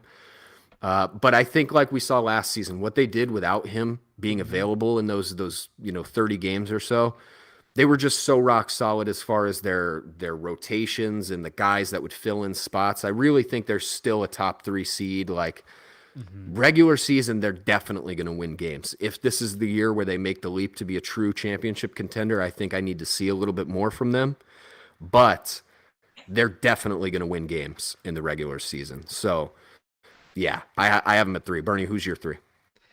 3, I've got the I got the Minnesota Timberwolves at 3. Okay. I think that this team, I think this has to be the year for me personally where Anthony Edwards has to take over the team as like the number 1 guy. I think as much as people like Karl Anthony Towns, I'm one of those guys that offensively I like his game. I'm not going to be him and say I'm the best offensive big of all time. But I mean, this roster is too talented. You got McDaniels, who we talked about in our kind of key players that could potentially help this team win a championship. You got Austin Rivers, again, a backup guard. You have D'Lo.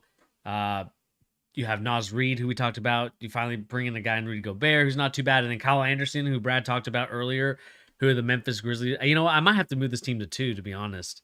Because, I mean, if you bring in a guy... I have him at 2. Wow. I mean, you bring in Kyle Anderson. I mean, that's got to be something, man. I'm not saying that Kyle Anderson is the end all be all, but the fact that great role player, knows what he needs to do for this team. Maybe I move them to 2. I think I'm going to move them to 2. I think this team is really good. I like what their team is constructed. Yeah, man. I think that Anthony Edwards is going to finally take over. So I'm going to flip my 2. I had Memphis at 2. I'm going to move them to 3 and move Timberwolves to 2. Let's go, Bernie. Let's go, Bernie. Wow. I agree. That's exactly what I have. I penciled them in at 2 almost instantly when I started my list. I love Minnesota this season. Whether or not they win the championship is not the point of this exercise, but we said it as soon as they made the Rudy Gobert trade. Like, this team is going to win a lot of regular season games based sheerly on size and athleticism and defense. Like, they're going to play really good defense, which I cannot believe with a team that still has Karl Anthony Towns. I'm probably the biggest Karl Anthony Towns hater that has ever graced this channel, and I know I said that about Devin Booker too. Maybe I'm just a professional hater. But Karl Anthony Towns is just like, this is the setting where everybody who has always been all on top of Karl Anthony Towns in terms of loving him, no matter how ineffective he is in terms of winning games and making this team better, this is the scenario where he has to take over as an offensive big in the league. He's out here saying he thinks he's the greatest offensive big to ever play in the NBA and all these crazy things. If he can't show it lined up next to Rudy Gobert, I just don't know what else you need to get there. And I think he's going to do it. Like, this is the exact set of circumstances that can bring out the best in Karl Anthony Towns. And my adoration of Anthony Edwards is long documented on this channel as well. I think this is the year where Anthony Edwards is all NBA this year to me. I think he makes a huge step forward. I don't think there's really any discussion with this team of if he's not the guy. I think they all know he's the guy now. Like, I think they would be fools to think otherwise. So he's going to take a step forward. I think there's a legitimate discussion on paper if you would take Anthony Edwards over Ja Morant. And I think that the average fan would say you're an absolute lunatic for saying that. But we saw what Memphis was without Ja Morant last season. And I'm not going to be one of the guys that makes too much of that where, are they better without him? Right? That's craziness, right? That's just not true. But the same cannot be said about Minnesota. If Minnesota didn't have Anthony Edwards, they're back to what they were for the last 20 years, right? It's average at best. But Anthony Edwards is a legitimate star in the league. He's a great defender, offensive player. He's only getting started. Yeah, I'm so high on this team. I really debated putting them at number 1, but I didn't think it was fair. I'm with you guys. I love the Minnesota Timberwolves, but I have them as 3. Same things. They traded for Gobert. They added Kyle Anderson. They got Austin Rivers, who was a good perimeter defender and shot creator. Even getting Bryn Forbes is a good look just because he's a floor spacer. He'll come in and help win regular season games. But I think that trading for Gobert and plus the perimeter defenders like Tarion Prince, Jaden McDaniels, even Anthony Edwards, who's showing a lot of improvement on that end, I think that's going to make them a top 5 defense. And then I think with D'Lo, Ant-Man, and Cat, who is, like you said, Pete, saying he's one of the best offensive big men ever, I think their offense will be also top 10 just between those three. Yeah. D'Lo scares me as a starting point guard, but that recipe with a top 5 defense and top 10 offense is going to win you a lot of games in the regular season. So that's why I have them number 3. Who's your number 2 then? My number 2 is the Denver Nuggets. Yeah, there you go. I knew they had to be coming up. Yeah, I can't believe you had them so low, Bernie. No, Pete was right. That team we saw from them last year was like literally the worst version we could imagine of that team. Like that was the Brady Bunch and Jokic. This team, and they were still competitive. And they were still competitive. Made it to the playoffs, and took a game off the Warriors. That's impressive. I think getting Murray back and MPJ will be huge. Even I understand you have to see them healthy, and I don't like the whole MPJ superstar thing. I agree with you, Bernie. But I think even semi-healthy, just having him on the floor will make them a better team because, perception is what matters, and he's perceived as a knockdown shooter. So that's going to open up driving lanes for Jamal Murray. It's going to open up buckets for Jokic. So it will make their team better. I really like the addition of KCP, great wing defender, great floor spacer. I really like Bruce Brown as an addition because he can, I like the way Steve Nash used him as like a short role person, but also he can run an offense. Like he has vision, so that's a really good addition. Bruce Brown is like C+ version of Draymond Green, right? He's kind of like somewhere in that like weird defender energy guy who can actually kind of pass the ball, but he's never going to give you more than like 8 points a game. Exactly. That's the exact kind of guy Denver needed for this team. Yeah. I put them at 5. But I would agree. I'd be quicker to agree with Brad than you, Bernie. I think like this team is much more likely to go up in the standings than they are to go down, just sheerly based on health and like they're going to be legitimately a very good defensive team. I think that's one of the things that gets underrated about Denver. Jokic is like, I think people still think he's the same defender he was 4 seasons ago. Like he's a legitimately good defender in the NBA nowadays. He's kind of like channeled his vision into understanding where the play is going to be a little bit more before it happens, like he does on offense. And with that, just the change of like his positioning on the court, he's so much better as a defender. But Aaron Gordon, whatever you think about him, he's a solid defender. Great Kentavious defender. Caldwell-Pope. He's definitely, I would say he's their best defender, and that's, I think Jokic is a good defender. Bruce Brown is a great defender off the bench. They have an awesome 6-man in Bones Highland if that's what they choose to have him be. I like Denver. I did put them at 5. I felt a little weird doing that, but yeah. I think they'll have the number 1 offense in the league with Jokic and Murray. That's number 1. Really bold. And KCK. I like it. Think about it. They have floor spacing everywhere. They have Jokic, who is just an offensive machine. I see it. I mean, I can't disagree with you. I'm the Michael Porter Jr. guy. I got to stay with it a little bit. I think you're the only one on that train, to be fair. So that's 6'11" Klay Thompson, bro. And then I think number 1, I think it's obvious. We both, or all 3 of us, have never said the team, but I think it's got to be the Golden State Warriors. Are we in agreement with that one at least? Most definitely. Yeah. I legitimately did debate putting Minnesota over Golden State. Not in terms of like, are they going to win the championship over Golden State, but like regular season, I think there is a universe in which Minnesota has a better record than they do. But yeah, I think you have to give Golden State the number 1 nod. No. Yeah. Depth alone is where it really separates for them. They have so many moves they could make. They don't even need to make moves. They have a lot of great young talent. I love their Patrick Baldwin Jr. pick late in the first round. He's a guy that might get like a few minutes here and there, but just the talent level, if they can bring it out of him, which we've seen them do time and time again with these guys, And they have guys who can take a leap this year. Like, I think people are going to be pretty surprised by how good Moses Moody is. Like, why did nobody talk about how good he was in the minutes he got in the playoffs? I felt like I heard the Warriors, everybody's talking about the Warriors constantly, and nobody's talking about the young guys on the team besides Jordan Poole. Like, Moses Moody was really good in the minutes he would get on defense He was and amazing. offense.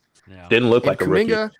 Kuminga like had his moments where he would make like a really boneheaded choice, but like generally speaking, I mean, he couldn't have proved me more wrong. I was so down on him coming into the draft, and he looked awesome. He looked awesome when he was like really in their system and got chances. Like, he was solid too. So another year from those guys, Jordan Poole getting a year older, they're going to be better. And I like DiVincenzo a lot for them too. Yeah, Bernie, you know how I feel about Kuminga. You know, that's my guy. So shout out my Congolese brother. Yeah, they'll be great with Poole taking another year where he can, develop under Steph and, maybe steal that starting spot from Clay. Ooh. Wiggins, maybe. I think they keep Clay for defensive purposes, but, it could happen. I mean, it's starting to creep up that way. Right? Don't they have to extend one of them, Clay, Poole, or Wiggins, and they're having issues about who they want to extend? Yeah. They finally have some contract issues, which is about damn time. That's kind of why I think this is a sneaky trade team. Like, I really think there's a universe in which James Wiseman and like Jordan Poole get sent for somebody. I don't see Clay going. Surprised I think he's going to be the extended KD. player. Yeah. I think there's just too much beef with KD, and I understand that you got to separate business with personal things, but I just think irreparable. It's irreparable with maybe the owner, the GM, and maybe Draymond. Like Draymond Green. I mean, it's just you can't really repair that as much as you would love to, as much as they say it's over. I mean, those two still go at it with each other on Twitter. Even in the new media that Draymond Green has created with his podcast, doing them at halftime. I think that you guys are hitting on like one of my biggest pet peeves in the league right now. Continue, Bernie. I'm gonna air my grievance after you're done. Yeah, I mean, we look at this team, the depth, the starting lineup, everything's amazing. I think Andrew Wiggins is going to take a step up, man. I know Andrew Wiggins throughout most of his career, #1 pick. Everyone kind of labeled him a bust, kind of in their mention of busts. But he really changed the perspective last year of the way that, he was able to be on this team, do the things that he did, and really kind of won the Warriors the championship in a way because of the fact that, you had Derek White on you instead of, Jalen Green or Jason Tatum. I'm not saying that Jason Tatum is the best defender, but long enough to where he can disrupt shots. But you have those two guys being occupied by Curry and Thompson, and I know that the drop coverage thing, we'll talk about the whole East next week and everything that's been going on with that situation. I'm just waiting for more news before I report on anything. But I think that this team is going to be really good. I think that it all depends on, for me, like, can James Wiseman, be healthy? Because that's been his biggest thing so far in this couple of years that he's been in the league, is the healthiness of his knee. Another surgery, another injury that continues to pile up for him. And so if they can work on that for him, bringing in James Wiseman, who offensively is going to be a lot better than Kevon Looney, I think it'd be a huge bonus for them. And, the fact we talked about guys like Moses Moody and Kuminga now finally coming into their own. I mean, I feel like there's no stopping this team. I mean, I think that this might be maybe the next 2 years might be the final run for the Warriors, but I mean, it's hard to say that they are anywhere worse than where they were last year.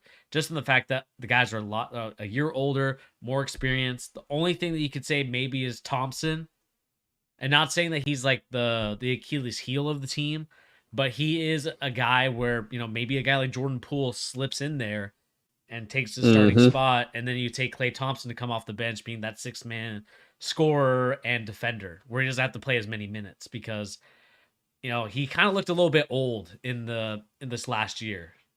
And again, it might be just recovering from the injury. I get it, but I think if Thompson comes off the bench, you put in Jordan Poole, I think it's going to be a nice team. Defensively, I think it's going to be probably an issue in the front with the two guards, but you have Andrew Wiggins, Green, and Looney kind of protecting it And you can still play that peel-off defense where you have Draymond Green being the safety in the middle, and basically as soon as the guy drives in, he's up there. Those guys just peel off to the next guy to go guard.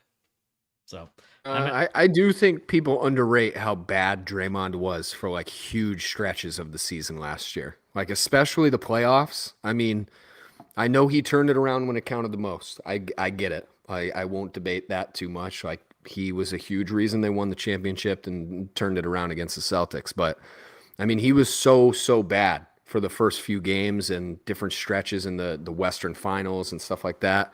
I do think there's a universe in which him and Clay take a huge step back. Like, I don't think that's out of the realm of possibility by any stretch of the imagination. Like, Draymond Especially was coming up so ineffective at these stretches of, major stretches of play in terms of being able to produce anything offensively, just anything. And Clay was so up and down last season too. He would have like one game where people were like, "Oh, he's back," and then it would be 5 bad games, and then he'd have a couple good ones. So I don't think it's like as I've seen a lot of people just say, "Oh, guaranteed this team has all the same people. They're coming back. It's just another run." I don't think it's that simple. I definitely don't think it's that simple because there's some questions. Like one thing too, I find it very funny how much the playoffs turned people's opinion of Andrew Wiggins around. And I'm not going to be the guy that still thinks he's a bust and thinks he's terrible. I don't think that's true. However, we have seen numerous players in that same spot on this Warriors lineup get significantly better and produce in big moments when it counted, just because of the spacing they have and because of how many eyes are drawn towards Steph and Clay. Like Harrison Barnes was critical to their first little run as a team. He basically played the same position as Andrew Wiggins, just as good as Andrew Wiggins did, right? Iguodala was the same thing at certain stretches. I mean, he won the Finals MVP against the Heat, or not the Heat, against the Cavs, excuse me. The worst. That should have been Steph's, to be fair. It should have been Steph, but he did win it. Oh, should have been LeBron's, to be honest. Rationale. Oh, no, you're right. It should have been LeBron's. Brad, you're right. It should have been. He should have been the guy to win it when they lost. You're not wrong at all. I do think that this team is definitely the 1 seed, but I have question marks, man. Like, how out of the realm of possibility is it that Moses Moody is just the same exact production as Wiggins? Maybe a little less, but the same production as Wiggins in that slot. Oh, I wouldn't go that far. And then Wiggins was like their second best player in the playoffs. He was. He shut down Tatum. I don't know if Mo could do that. He was incredible in the finals. He was their second best player on a championship team. I'm just saying, I think there's a realm of possibility in which Clay and Draymond take the step back, and you have to wonder, like, if more eyes are drawn towards Wiggins, is it going to be the same thing? I need to see it.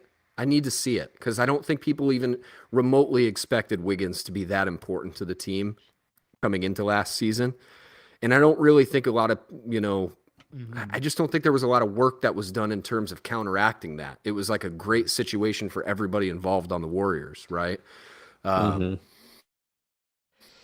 back, let me air my little grievance. You guys mentioned the KD and Draymond stuff. I cannot stand how fake the public facing front of that friendship is. I cannot stand it. And like, I don't want to go too far, but the changing of history and how bad that final Warriors season was with Kevin Durant. I mean, those dudes will just pretend like none of that happened at this point, and everybody else made the mistakes besides them. I mean, that was insanely terrible for all of them involved. I mean, there was so many news articles, everything was bad for them. So yeah, I can't stand that stuff. I'm very interested to see, out of this team in particular, I just want to see what Draymond does this season. With him wanting this max extension, with how bad he was at stretches of last year, and how there was one step different that could have gone or changed for the Warriors when this whole thing could have blown up. And it was when Steve Kerr benched Draymond Green in the fourth quarter, right? They won that game because of the choice he made, and it saved their, playoff run, and they ended up winning it all, right? If they had lost and Draymond Green is out, bashing Steve Kerr, which is not that far out of the realm of possibility, this is completely different. People's perspective of what this team is completely different. They were down 2-1 in the finals against a better team on paper, in my opinion, in the Celtics. I just have to push back on like this is a walk in the park for them to go back. I just don't think that's true. I don't. I agree 100%. We've seen teams come off of finals runs and, they start off really slow because you're playing ball really late into the season, so their bodies are going to be, worn down too. So, and those guys are only a year older now. So we'll see how they bounce back from that. Yeah. I mean, I think that this probably will be the last, quote unquote, last dance for this team. I really hope so, honestly. I'm tired of seeing them win rings. Get them out of here. And I think that you're going to start seeing these other Western Conference teams start to kind of come in. But, as soon as these guys retire, as soon as these guys are stopped, as soon as the owners are stopping to pay for these guys, just because I think the owner has said himself that he doesn't want to keep going over the luxury tax for very long. I don't think any owner really wants to because of how much money you have to really pay to win a championship for this team. So I think at the end of the day, the Golden State Warriors are probably going to get back there. Again, we can do our postseason predictions maybe a little bit later, who we think is going to win the championship, who's going to be the two finals teams, and things like that. So we can do that a little bit later in the line. But let's quickly finish off, 1, 2, and 3. So who do we at 1? We have the Golden State Warriors. I think that's no question about that. Consensus. Yep. Do we have Memphis at 2 or Timberwolves at 2, Grizzlies at 3? I think Timberwolves are 2. Yeah, I think the Wolves are 2. We both had them at 2. Yeah. I like them at 2. Yeah. And then Grizzlies can interchange with one of these Suns, Clippers, and Denver Nuggets teams. I think Denver's probably higher up the list because you guys had them that high. So that means that moves the Grizzlies to down here. Okay. I think that this is our list of kind of our Western Conference consensus, if you will say. And I think that, again, there's going to be a lot of exciting teams from the 7 to 9 all the way to 2 to 3. 1, I think we already kind of know what they're going to be about. But I think anything could change and anything could happen just with the fact that, like you said, the Pelicans are a lot better this year. Their coach is an amazing coach. He could definitely coach them up to even the 4 to 6 range. Luka, can he, kind of go on an MVP run to go up in the rankings? Same thing with the Memphis Grizzlies. Are they going to go down because of the Jaren Jackson Jr. injury and, kind of figuring out that stuff? The Phoenix Suns, do they take a step up? Do they take a step down? And there's going to be a lot of storylines to look out for when we watch the NBA season. And so I think with that, I think that's going to do it here for the charge. Does anybody have anything before we kind of sign out of here? What do you guys think is the most controversial spot on this whole list? What do you think is going to make people the most upset? I think it's Minnesota. I think that's where people will look at our list and say, what are you guys talking about? I think there's such a stigma against Rudy Gobert. That people don't even really understand what he is as a player. You don't have to think he's the next defensive all-time greatest player ever. You don't need to think that to understand how much of an impact he still does make defensively. 100%. We have gone so hard on Rudy Gobert on this channel at so many different points in time about how it was never going to work in Utah in terms of he can't guard the perimeter. You can't have your best or second best player get played off the court in the playoffs. The difference I think that people will never acknowledge until they see it with this Minnesota team is that this is just so much better of a fit than Utah ever was. They didn't have a perimeter guard the entirety of Rudy Gobert's time that was anywhere near as defensively capable and athletic as Anthony Edwards is. They didn't have anybody like that when he played there. Yeah. Even Mike Conley is probably one of the better defensive guards that he played with. And he's 34. Royce O'Neal too. Royce O'Neal. Yeah, Royce O'Neal. People need to see this is Rudy Gobert's perfect scenario. This is how you get a high seed in the NBA in the regular season. You play great defense all year round, and that's what Minnesota is going to do. But I do think they'll look at Minnesota, they'll look at Dallas with Luka, and they're like, how do you guys have Minnesota so far ahead of these guys? Yeah, I think that's probably it. Yeah. I think it's the Lakers to me. I think the Laker fans are going to come out in full force and just kind of really, really hammer us and be like, they're going to trade for Russ. Russ will be moved, things like that. I mean, you're going to get the delusional Laker fans who think that the Lakers are They got to face reality one day. They will never face reality. They are stuck in They're stuck in literal la la land with the way that they think about their Laker teams. It's kind of like having a kid where you're like, you never call them ugly because they're your kid. But you But know, everyone else, you're like, oh, you're gonna grow up crazy. ugly, for sure. Whoa, this is wild. But it's true. I mean, I think Laker fans will never admit that their teams are bad. They'll never admit. I mean, they'll admit that they're bad and the sky is falling, but they're always in. Whenever I see Twitter stuff, whenever I see in Discord servers that I'm in, they will always bring up this news of like the Lakers. Oh, they're finally making a trade, or hey, Russell Westbrook changed. Not managers, but agents, or he sold his house in this part of California. And I just think that they continuously do this, and it makes them look like a bunch of clowns, if I'm keeping it real. Yeah. I don't know how you can look at that Lakers team and say they're, all those teams, as much as I don't like Phoenix, right, or even Dallas, what they did this offseason, like I just don't see how, if you have any rational logic with basketball, you look at that Lakers roster and say they're better than those teams. They're not. They could maybe win a series like in the playoffs, but that just doesn't mean they're going to be a high seed playoff or a regular season team. They just won't be unless they make a couple trades, but they don't really have enough to make a couple trades. So that ain't happening. They have enough for one trade. Get rid of Russ. All right, I have one last question. If there was one of these teams that you would move, like if you had your way, you would move from where they are, what would it be and where would they go? Oh, that's easy for me. I would move Memphis down to 8 because I do not like their roster at all. You're strong on that one. I'll stick with your energy, Brad. I would actually put Phoenix down at like 7 or 8. I think they're going to have a really bad season considering where they've been the last couple. So that's my big Western thing. I'm fading Phoenix on a major scale. I don't believe in them.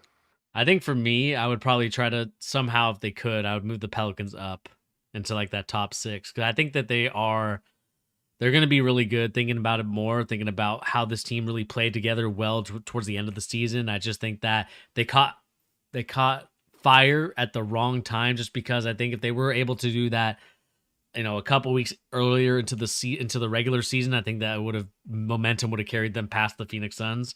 So I'm excited for the Pelicans to see if they can go up or what's going to go on with that team. If you could guarantee me 60 games from Zion, I would legitimately put New Orleans at 4. Yeah, I'd put them at 4.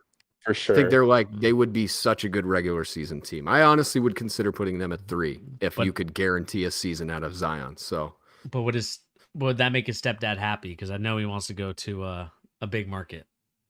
I mean, it wouldn't make me happy. I want the season to go terrible for New Orleans. So we'll see. We'll see how it goes. Freaking Knicks. I want Zion in New York. Let's go. Don't do that to get him where he belongs. No, that'll never happen. I do not believe that's ever going to happen. I think this is honestly going to be a good season for New Orleans. That was my second pick, Bernie. The more I thought about it, I would probably put them ahead of Phoenix. I would strongly consider putting them ahead of the Clippers in regular season record too, even though I think the Clippers have a better chance of winning it all. Yeah, I just need them to be consistently healthy before the Clippers move anywhere up on my list. But with that being said, that is going to do it here for the charge. Thank you once again, people that have joined. Again, we'll chop this up, make it into segments here, talking about the top 15 teams that we have here in the Western Conference. Let us know in the comment section down below.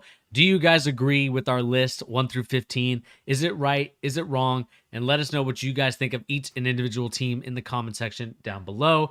But anyway, guys, like I said, my name is Bernie. Thank you, Brad and Pete, for joining us on the charge. It's been a lot of fun talking hoops. Dude, thank you for having us. I appreciate it. Yeah, for real. Yep. And then, of course, guys, next week we'll be doing the Eastern Conference teams, and that one I think could be a little bit spicy as well. So make sure you guys have your notifications on. Let people know. Share this video with people that are basketball enthusiasts. Tell them, hey, there's a basketball channel out there that talks about NBA news and rumors a lot better than ESPN and all these other clowns that are out there on Fox Sports. We do a much better job here analyzing, talking the game, and let those people know on ESPN that there's a way better analysis than Wojnarowski or anybody that's on that roster. Let them know. But anyway, guys, that is going to do it here. That is going to do it here for The Charge. Thank you again for joining us here on The Charge. We'll catch everybody on the next video. Please remember to hit that like, share, and subscribe, and be on the lookout for notifications about videos that come out each and every day, Monday through Friday at 11 a.m. Pacific Standard Time. Anyway, guys, like I said, we'll catch you on